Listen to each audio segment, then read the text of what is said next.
Hello, this is Ken Ferry with this week's Boats in the Field report. The rain delay continues, but it does look like temperatures are getting ready to improve. Today in the podcast, I'd like to talk to the pest boss and his team as well as the managers. With today's economic situation, we're fielding a lot of calls where growers are looking for ways to cut the pesticide bills. The options seem unlimited, between brand name manufacturers to large wholesale companies that are renaming and mixing brand name products, as well as the large generic product lineup. Now, this is true for herbicides, insecticides, as well as fungicides. There are many different names and mixes of products to get the control you're looking for the price you want. While there's different names, there isn't a lot of different active ingredients. As managers pick the products they plan to use, the pest team is going to have to figure out where they fit, which fields they fit on the best.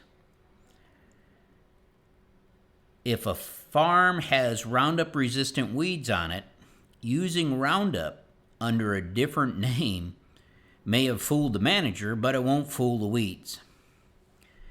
It needs to be boiled down to mode and site of action, which is on the product label. If the product is a tank mix of multiple modes, that should also be on the label as well. As a pest team, you need to do inventory of the products management has purchased for you to use to protect the farm. Find the mode of action as well as site of action. Don't get confused by all the product names. For example, a mode of action would be a growth regulator. Under growth regulators, there's two sites of action. So Banville, Dicamba, Clarity 2,4-D, these are site 4. But let's say status is site 19. Once you've sorted through your arsenal, you need to review the scouting notes to refresh yourself on what fields have resistance issues and to what modes or sites of action the weeds are resistant. Now, farmers are creatures of habit, and they tend to use the same program on all their acres until it doesn't work anymore. This is how we get resistance. Let's take growth regulators, for instance. If we overuse a growth regulator with the same mode of action and site of action, resistance is going to happen. So let's say fall burn down with number 4 site of action, followed by spring burn down, followed by dicamba in the corn crop, all site 4, same mode of action. Then we turn it around and rinse and repeat the next year in soybeans with all number 4 site of action. We are putting pressure on the system, and we're going to end up with resistance. We cannot act surprised when we get resistance with this type of program. I know you're not that stupid. We know where it came from. Once resistance has developed, that field is going to stay resistant. The same goes for insecticides and fungicides. There's even less modes of action with insecticides, and as little as 4 when it comes to fungicides. One thing I would encourage the pest boss to do is chart every mode and site of action used on a field the past 6 years. See what kind of diversity you have in your mode and site of action selection. After doing this exercise, you'll soon figure out why you're fighting resistance. I'm like you. If something works, I like to keep using it. If it ain't broke, don't fix it. But when it comes to pest control, once it breaks, we can't fix it. It's a product that's gone from our arsenal. Once you realize you're on the path to resistance, bring it to the management's attention. So when they complain about weed escapes, you can say, I told you so. As growers call in and ask about herbicides, when I ask about mode and site of action, most don't know what they are buying. I believe this is the biggest issue driving resistance, right behind using one product until it breaks. One area that is getting missed on these generic products, is watching the strength of active ingredient. In most cases, generics need a larger and a higher rate to get the same active ingredient per acre out there as you would with a brand name. And low rates lead to resistance. Now, we've seen it with weeds and insects, and we're now starting to see it with fungicides. So we need to step up our stewardship on these products. The pressures on the pest team to identify resistance as it shows up. It is the management along with the pest team to stop it before it blows out of proportion. I realize for some of you, the management, the pest boss, the operations are all the same person, that team of me, myself, and I. In this case, you're going to need to rely on your retailers to help you implement a system to manage resistance. The pest team needs to keep a sharp eye out for resistance issues to keep it in check before it becomes a full-blown issue. Patches of weeds showing up in the same location repeatedly are going to be a sign. When you kill 98% of the water hemp in that patch, the other 2% most likely are resistant.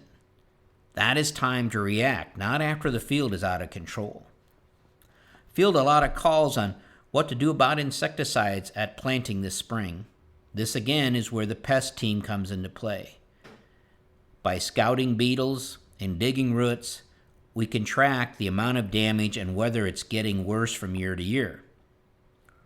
Rootworm beetle sightings in the bean field or on the combine windows when we're combining in the fall are all factors that help us make that call. When a grower asks about planting a double pro without insecticide, and I ask, what do you think your pressure is in the field? And I get that long pause, meaning he doesn't know. And he says, well, it didn't fall down. This is not scouting. If you run naked until it falls down, it's going to be pretty costly. We should be able to catch it years before something like that happens. I like it when a grower tells me, based on what they saw in sticky traps or on the combine windows, they're going to add an insecticide or a trait to certain fields. These guys are staying on top of resistance out there and managing it. With rootworm, 2015 did us a big favor in most of our customer area by wiping out large portions of the rootworm population with 16 inches of rain during egg hatch. Unfortunately, though, it did wipe out a lot of crop as well.